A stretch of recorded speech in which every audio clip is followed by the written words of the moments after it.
It's a year since 22 people went to a pop concert and never came home. A year since 22 families had their lives blown apart. As Manchester marks the first of many painful anniversaries, some say their lives feel frozen in time. "We're still stuck there." 22 May.I'm still stuck there, says Lisa Rutherford. "I don't see that changing anytime soon." Ms. Rutherford's 17-year-old daughter Chloe went with her childhood sweetheart Liam Curry to see Ariana Grande perform. The pair were both killed in the bomb blast.It. It's too painful for the parents to talk about that night, hearing the life-shattering news and learning the horrors of what happened. A year on, each day is still a struggle. "We struggle hourly, minutes sometimes, and day to day," says Lisa. The anniversary obviously is etched in everyone's minds, but for us, it's just another day of heartbreak. One of the few people who understands is Liam's mum Caroline Curry.The parents say they've become like family to each other since they lost their children.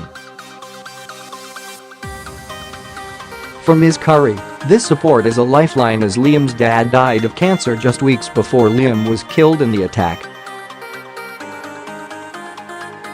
Liam had to grow up pretty quickly because his dad was ill for quite a few years, she says.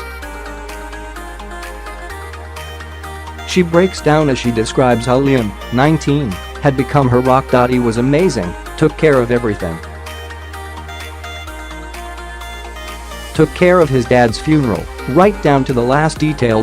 He was amazing. Even at such a young age, Chloe and Liam knew they wanted to be together forever, and this gives their parents some comfort. Their focus is now helping disadvantaged children through the Chloe and Liam Together Forever Trust. They say this is the one thing that helps them cope. Martin Hett's stepfather, Stuart Murray, spoke to Sky News on the Trees of Hope trail that now skirts Manchester's city centre. People were hanging messages of love and solidarity from the branches to mark the anniversary. "There's a big city around me, millions of people," he said. "Why did somebody last year come here and blow themselves up behind Martin? All the chances, all the odds of that. Why did they change our life? If it hadn't happened, we could have just been normal. I could have just been having a quiet day today. Not having to use a day's holiday for an event like this again." Greater Manchester Police have confirmed more than 800 people suffered physical and deep psychological injuries after the attack. For many, life has taken on a new normal, but the suffering, though, will last a lifetime.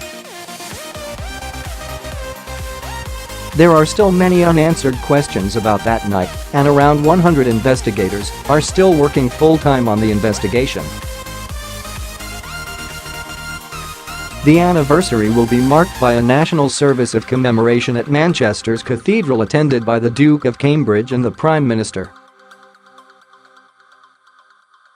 A national minute's silence will be observed at 2:30 p.m, and the bells of St. Anne's Church will ring out at 10:31 p.m. to mark the moment of the explosion at Manchester Arena. With music such an important part of the city's fabric, it's little surprise Manchester is also holding a special concert, Manchester Together with One Voice.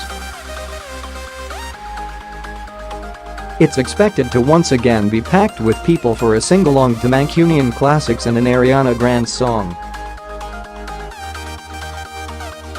Poet Tony Walsh, whose words brought the city such comfort at last year's vigil, met Sky News in Albert Square and tried to find words to express how he feels a year on. "There are some people who are deeply wounded, and we can't speak for them, but as a city it's strengthened our resolve," he said, his voice breaking. We are not red or blue, we're Mancunians, and there's a tremendous spirit here, a tremendous sense of defiance and community, and that got us through this last year. There will be a tremendous outpouring of emotion as we mark the anniversary, but let's see if we can harness that spirit into better times.